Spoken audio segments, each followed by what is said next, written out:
Hi, I'm Officer Bramley of the Wilmington Police Department's traffic unit.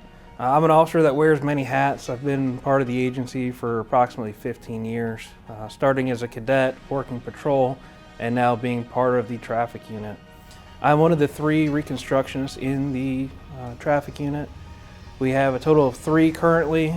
2 are currently trained in motorcycle reconstruction, and I'm also trained in pedestrian reconstruction. Collision reconstruction is the process of using scientific methodology to determine the circumstances, including the mechanics and contributing factors associated with a collision.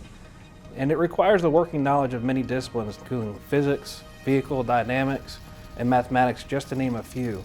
So upon our arrival at the scene of a collision, we're going to start marking the roadway, taking measurements, and getting all the information that we need to further our investigation and do the math equations that may be required. There's a whole bunch of math that we are trained in, including about 66 pages worth of equations and information that we use as the traffic unit. So you need to know how to change speed to velocity and back and forth depending on the equation. We have to figure out the drag coefficient of a roadway to figure out how much friction works against the tire or a bicycle or a person if it's involving a pedestrian. So those mathematical equations can be done very quickly, but at the same time, you have to make sure that you do them and you do them correctly.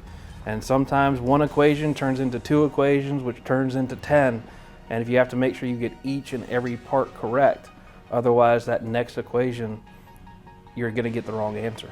Traffic collisions can take a matter of a few minutes on scene, where you have a minor collision in a parking lot or a fender bender at a stop sign or a stoplight. When you start getting into the fatal collisions and serious injury collisions, we like to treat those as first-degree murder cases, as homicides. So those cases can take weeks, months, sometimes even up to a couple of years if we're waiting for evidence to come back from the state crime lab. We do our best to try to get the investigation completed as quickly as possible, but sometimes we have to wait. As part of the reconstruction team, we have a variety of equipment. Anything from our LiDARs, which are used to take measurements, what we can also use to do speed enforcement when we're not investigating a fatal or serious injury collision, to tape measures. We have obviously our calculator due to our mathematical equations that we may need to do. In addition, we've recently gotten the Faro system, which is a 3D scanner that helps us on the scene of a collision document as much evidence as possible. We also utilize our UAS program, which is the unmanned aerial system, as well as our crash data retrieval system. Most vehicles nowadays are equipped with an airbag control module.